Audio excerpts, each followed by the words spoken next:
දෙන්නත් එක්ක ඉතින් තිස්ස පැත්තේ රවුමක් දාලා එන තමයි ඔය යන්නේ. බලමුකෝ මොකද වෙන්නේ කියලා. මම පේනවනේ ලැජ්ජාවෙන් වීඩියෝ කර කර යනවා මම. ටිකක් ලැජ්ජයි.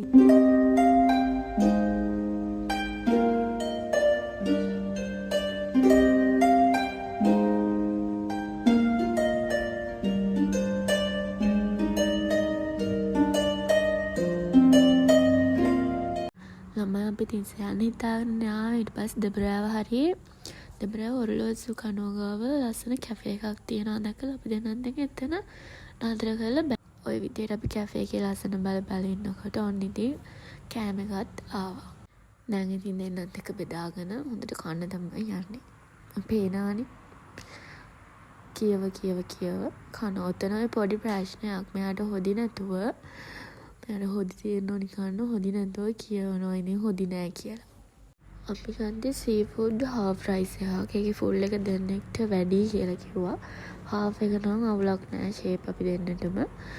ඉතින් ඒ කැෆේ එකේ නම මතක නෑ ඇත්තටම. ඔරලෝසු කනුව දෙබරාවේ ඔරලෝසු කනුව ඉස්සරහම තමා මේ කැෆේ එක තියෙන්නේ. නම මතක නෑ. ඒතර රයිස් එකත් හොඳයි. අවුලක් නෑ ෂේප්. කියන්න ඕනේ කැෆේ එක මාරම ලස්සනයි. ෆොටෝස් ගහන්න වෙනම ප්ලේසස් තියෙනවා. තව ඒක නිකන් අමුතු බ්ලොග් එකකට ගියා වගේ මාරම ලස්සනයි එතන. හරිම කාම්.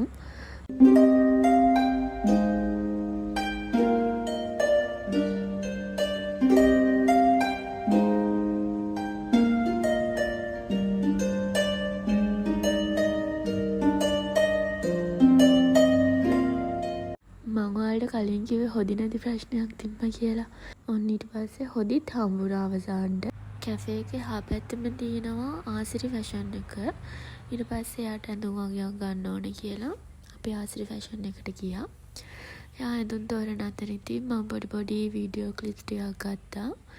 මේ ආසිරි ෆැෂන් එක තියෙන්නේ ඔරලෝසු කනුව ඉස්සරහමයි දෙබරාවේ.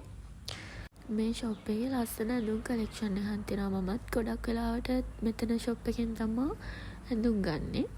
ඔන්න ඉතින් එතනින් ඇඳුනුත් අරගෙන ආයි අපි ගෙදර යන්න පිටත් වුණා. ලොකු දෙයක් කරේ නැහැ ඉතින්. පොඩි රවුමක් නෙලම ඉතින් ලොකු දෙයක් නැහැ. තිස්සරියා කෑවා. ඊට පස්සේ ෂොප් එකෙන් ඇඳුම් වගේක් ගත්තා. ඊට පස්සේ අපි ගෙදර එන්න ආවා.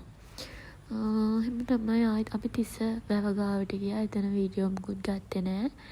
එතන කරුවලයි පේන්නේ නැහැ. වීඩියෝස් පැහැදිලිත් නැහැ. නිසා හැමම ඉතින් අපි ආවා. ආයි දවසක vlog එකක් අරගෙන කම් පරිස්සමෙන් ඉන්න. බයි බයි.